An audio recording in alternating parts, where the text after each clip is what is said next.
जय श्री गणेश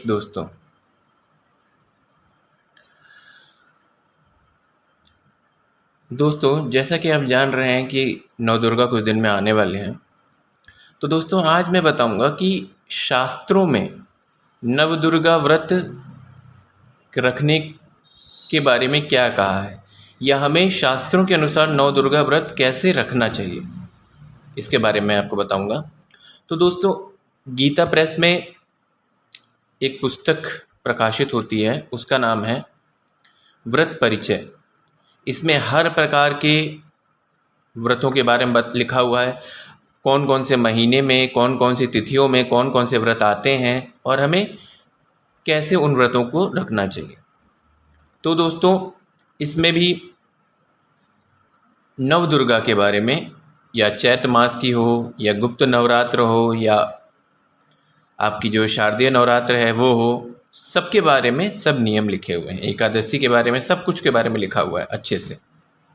तो किसी भी ऐसे ही किसी के लिखे हुए किताब को लेने से अच्छा है कि आप एक ऑथेंटिक बुक लें, जैसे ये व्रत परिचय है, या आप गीता प्रेस से ख़रीद लें। और जिनको ना मिले वो मुझे बताएं, मेरे कमेंट बॉक्स में कमेंट करें, तो मैं अपनी तरफ से कोशिश करूँगा कि उन तक ये चीज़ पहुँच जाए।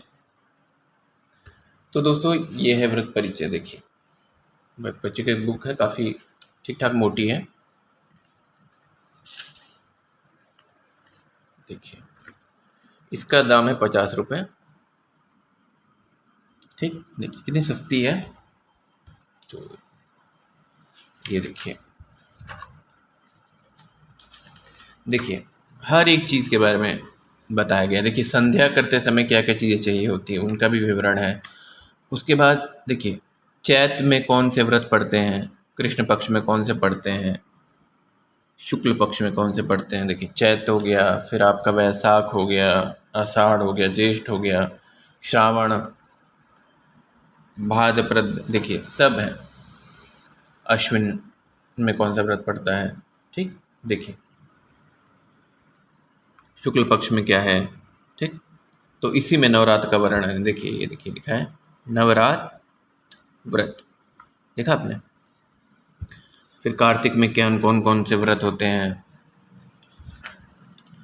हर एक उसके बारे में दिया हुआ है। फिर देखिए, अधिक मास में कौन कौन से व्रत होते हैं, संक्रांति व्रत कैसे करते हैं, अयन व्रत कैसे है, पक्ष व्रत, कुछ लोग पक्ष व्रत करते हैं यानी शुक्ल पक्ष में या कृष्ण पक्ष का व्रत करते हैं। फिर हर वार का व्रत कैसे करते हैं। इसमें हर एक चीज़ के बारे में तो आप कोई भी बेकार किताब लेने की ज़रूरत नहीं है। इस किताब में सब चीज़ के बारे में, सोमवार का, भौमवार यानी मंगलवार का, कैसे कैसे कौन कौन से व्रत क्या क्या करने चाहिए, नक्षत्रों का व्रत भी है। ठीक, योग व्रत भी, कई लोग अलग अलग तरह के व्रत करते हैं। फिर आप देखिए, यहाँ पे मौन व्रत के बारे में भी लिखा हुआ है। देखिए, मौन व्रत कैसे करते हैं, मतलब हर व्रत के बारे में है इसमें, देख रहे हैं। उसका देखिए, प्रायश्चित, कुछ प्रायश्चित व्रत होते हैं जो अपने पापों से मुक्ति दिलाते हैं, वो व्रत हैं। देखिए, सर्व रोग, देखिए क्या लिखा हुआ है, पाप संभूत सर्व रोगार्ति हर व्रत, मतलब इन व्रतों से रोगों का नाश होता है। कौन कौन से रोग का के लिए कौन कौन सा व्रत बताया गया है, देख रहे हैं। काफ़ी अच्छी बुक है ये, इसमें काफ़ी नॉलेज आपको मिल जाएगी।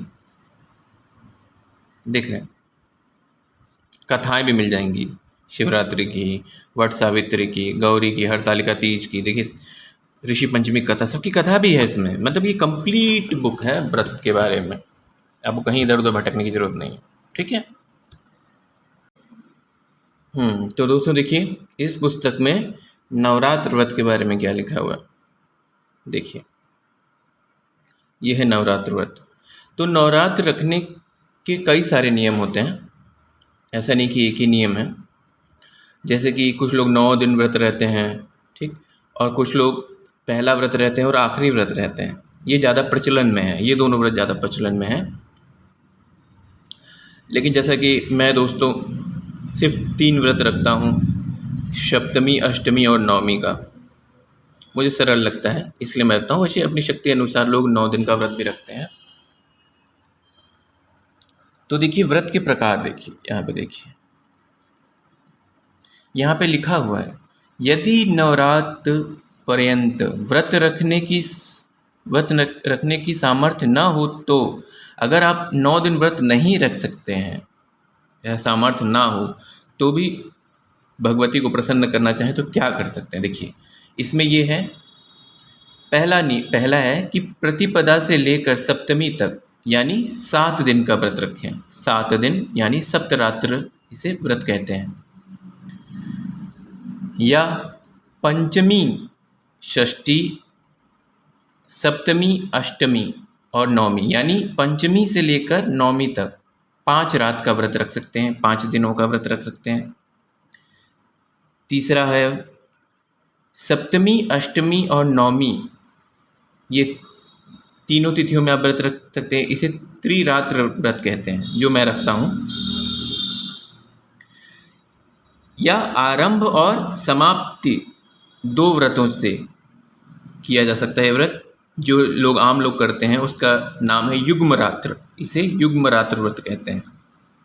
5वां जो नियम है वो ये है कि आरंभ यानी शुरुआत में या समाप्ति के एक व्रत से एक रात्र के रूप में, यानी कि आप चाहें तो एक ही व्रत रखें 9 रात में, या तो पहला रख लें या आखिरी व्रत रख लें। देखिए समाप्ति कई लोग अष्टमी करते हैं, कई लोग नौमी करते हैं, इसमें थोड़ा वो है, भेद है। तो जैसे आजकल लोग अष्टमी और नौमी को मुख्यतः विसर्जन हो जाता है ज़्यादातर, इसीलिए लोग नौमी का व्रत नहीं रख के अष्टमी का व्रत रखते हैं। लेकिन आपकी श्रद्धा के अनुसार है, आप चाहे तो नौमी भी व्रत रख सकते हैं। तो इसमें लिखा हुआ है इन रूप में जो भी किया जाए उन्हीं से अभिष्ट सिद्धि हो जाती है, यानी उन्हीं से मनोकामना पूर्ण हो जाती है।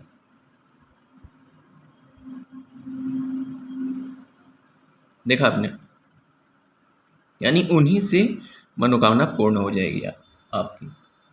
तो अब देखिए आगे क्या बता रहे हैं, देखिए आगे कैसे क्या करना है। देखिए आरंभ में शुभ स्थान की मृत्तिका से वेदी बनाकर उसमें जौ गेहूं बोएं।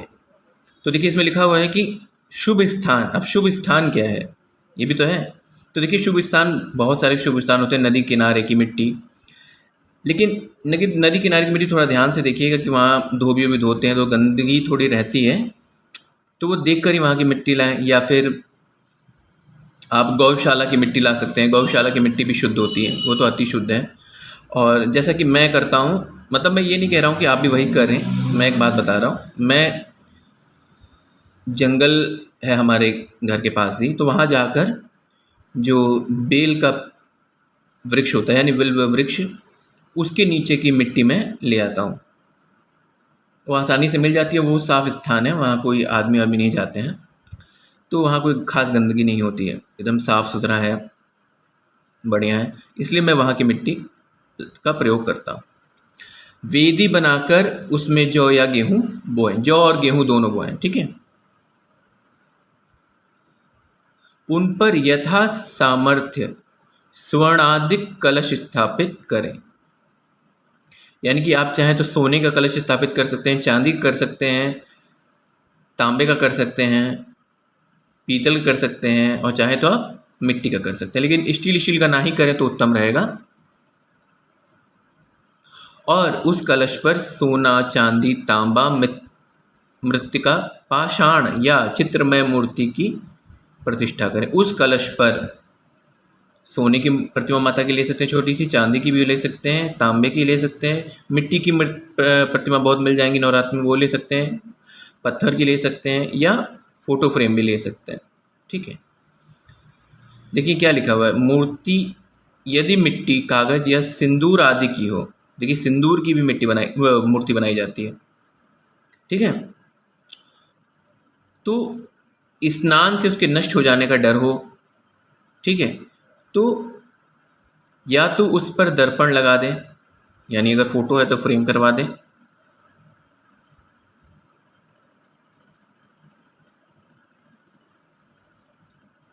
ठीक है। फोटो हो तो या तो वो लगवा दें कुछ, और कुछ उनकी सुरक्षा के लिए खड्गादि को उसमें परिणित करना चाहिए। खड्गादि का मतलब हुआ कि जैसे जो वो धारण करती हैं आयुध माता, आप उसको भी लगा सकते हैं।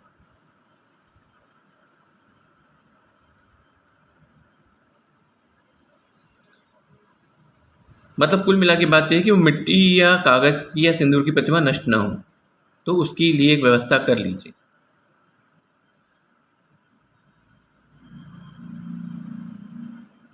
ठीक हो गया।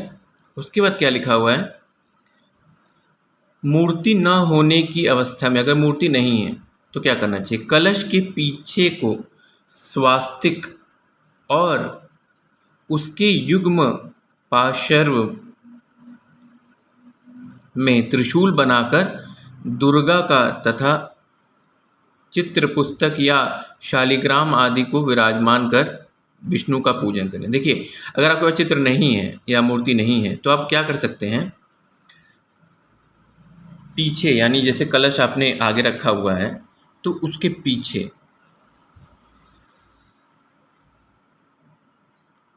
आप क्या करिए कि स्वास्तिक का चिन्ह बना दीजिए। ठीक, फिर उस स्वास्तिक के इस तरफ भी एक त्रिशूल बना दीजिए और उस तरफ भी एक त्रिशूल बना दीजिए।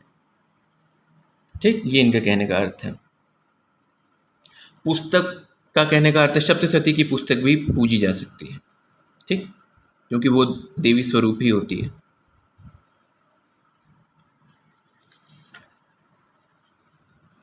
देखिए, पूजा 3 प्रकार की होती हैं, राजसी, तामसी और सात्विक। सबसे ज़्यादा लोग सात्विक पूजा करते हैं और करनी चाहिए सात्विक पूजा, क्योंकि कम से कम अगर इसके फ़ायदे ना हो तो नुकसान तो नहीं होंगे। देखिए, नवरात्र व्रत आरंभ करते समय, जब आप नवरात्र व्रत शुरू कर रहे हैं तो गणेश जी का पूजन करें, मातृकाओं का पूजन करें, लोकपालों का पूजन करें, नवग्रह का पूजन करें, वरुण का पूजन करें, स्वस्ति वाचन करवाएं जो पंडित आते हैं, और मधुपर्क ग्रहण करने का करके प्रधान मूर्ति। अब देखिए यहाँ पे आ रहा है मधुपर्क। देखिए, मधुपर्क में क्या है ना कि कई सारी भ्रांतियाँ हैं, मतलब भ्रांतियाँ का कह सकते कई सारे विचार हैं। तो मधुपर्क मुख्यतः होता है 3 चीज़ों से बनता है, बराबर मात्रा में दही, बराबर मात्रा में घी गाय का, और बराबर मात्रा में ही शहद। ये तीनों चीज़ें जब मिला दी जाती हैं तो मधुपर्क बनता है। ठीक है, करके प्रधान मूर्ति की, जो रामकृष्ण, लक्ष्मी नारायण, या इनके कहने का मतलब है कि जो भी आपके अधिष्ट हों, जिनको आप मानते हों, किसी भी अधिष्ट देव की हो, ठीक है, वेद विधि से उनका पूजन करिए। ठीक, देवी के नवरात्र में महाकाली, महालक्ष्मी और महासरस्वती का पूजन तथा सप्तशती का पाठ मुख्य होता है। तो आप चाहें तो छोटी छोटी महाकाली, महालक्ष्मी, महासरस्वती की स्थापना कर सकते हैं। मैं आपको बताऊंगा भी कि मैंने अपने घर में कैसे ये तीनों देवियों की छवि बनाई थी, छोटी छोटी, वो मैं दिखाऊंगा कैसे बनाई थी। तो आप वैसा बना के भी माता का पूजन कर सकते हैं, लेकिन सप्तशती का पाठ मुख्य है। ठीक, या तो आप स्वयं करें या पंडित को बुलाएं, लेकिन मेरा तो आप लोगों को सजेशन यही होगा कि आप किसी पंडित को ही बुलाएं, ब्राह्मण को ही बुलाएं, क्योंकि वो नियम के बारे में सब कुछ जानते हैं। बहुत सारी चीज़ें हम बोलने से त्रुटि हो सकती है। और जो लोग सप्तशती का पाठ, ऐसा नहीं कि सप्तशती का पाठ करिए, ठीक है, कर सकते हैं, लेकिन अगर नहीं कर सकते आप लोग, मान लीजिए पंडित नहीं बुला सकते, तो आप दुर्गा चालीसा का पाठ करिए। दुर्गा चालीसा के पाठ में कोई भेद वेद नहीं है, वो आराम से आप कर सकते हैं। ठीक है, तो दुर्गा चालीसा का आप पाठ कीजिए। भगवती तो माँ है, माँ तो बच्चों से ऐसे प्रसन्न हो जाती हैं। ठीक, लेकिन जिसकी कुछ विशेष कामनाएं होती हैं ना, तो उनको थोड़ा पाने के लिए थोड़ा कठिन प्रयास करना पड़ता है, तो विशेष करना ही पड़ता है। देखिए यहाँ क्या लिखा हुआ है, देवतुल्य पुस्तक का पूजन करें। अगर पाठ करना है तो पहले उस पुस्तक का पूजन करें। हमेशा विषम यानी ऑड में, ऑड नंबर ही का पाठ करना चाहिए, या तो 1 करें या 3 करें या 5 करें, ऐसे करके पाठ करना चाहिए। और अगर आप ब्राह्मण बैठा रहे हैं पाठ के लिए, तो या तो वो भी विषम ही होना चाहिए,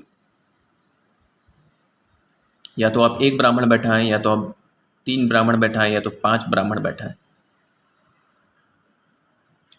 अब मैं फटाफट बता देता हूँ कि किस इच्छा की पूर्ति के लिए कितनी बार पाठ करना चाहिए? देखिए, फल सिद्धि के लिए 1 बार पाठ करना चाहिए। उपद्रव शांति के लिए, घर में कोई उपद्रव उसकी शांति के लिए 3 बार पाठ करना चाहिए। सब प्रकार की शांति के लिए 5 बार पाठ करना चाहिए। भय किसी प्रकार का उसे छूटने के लिए 7 बार पाठ करना चाहिए। यज्ञ फल की प्राप्ति, कोई यज्ञ करवा रहे हो, वो अगर माता का कोई लोग करवाते हैं तो उसकी जब फल खत्म होने वाला हो, जब प्राप्ति उसका फल प्राप्त हो तो 9 पाठ करवाने चाहिए।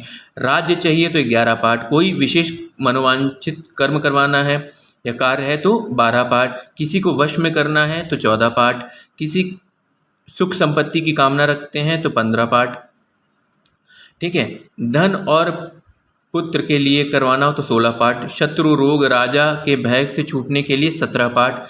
प्रिय की प्राप्ति, यानी आपका कोई प्रिय हो, वो आपसे रूठ गया हो तो उसकी प्राप्ति के लिए 18 पाठ। ठीक। बुरे ग्रहों के, अगर ग्रह आपको सता रहे हैं तो 20 पाठ करिए। ठीक है। देखिए, ये विषम संख्या नहीं है, लेकिन इसमें लिखा हुआ है। बंधन से मुक्त होना हो, यानी कोई जेल वेल में हो, ऐसा कुछ हो, किसी पे कोई कोर्ट की कार्रवाई हो तो 25 पाठ करें। मृत्यु का भय हो, ठीक है, व्यापक उपद्रव, देश को नाश आदि से बचाने के लिए, असाध्य वस्तु की सिद्धि, मतलब जो प्राप्त ना हो से बहुत कठिन हो उसको प्राप्त करने के लिए, ठीक है, लोकोत्तर यानी इस लोक और परलोक में लाभ के लिए, आवश्यकता अनुसार, ज़रूरत के अनुसार 100 पाठ कर सकते हैं, 1000 पाठ, 10,000, लाख पाठ तक कर सकते हैं, करने चाहिए। ठीक है। देवी व्रत में कुमारी पूजन परम आवश्यक माना गया है, तो आप अंत में कुमारी का पूजन अवश्य करिए। आप डेली भी कर सकते हैं एक कन्या का पूजन, और नहीं मिलती हैं 9 कन्याएं तो, नहीं तो फिर आखिरी दिन 9 कन्याओं का पूजन कर लें।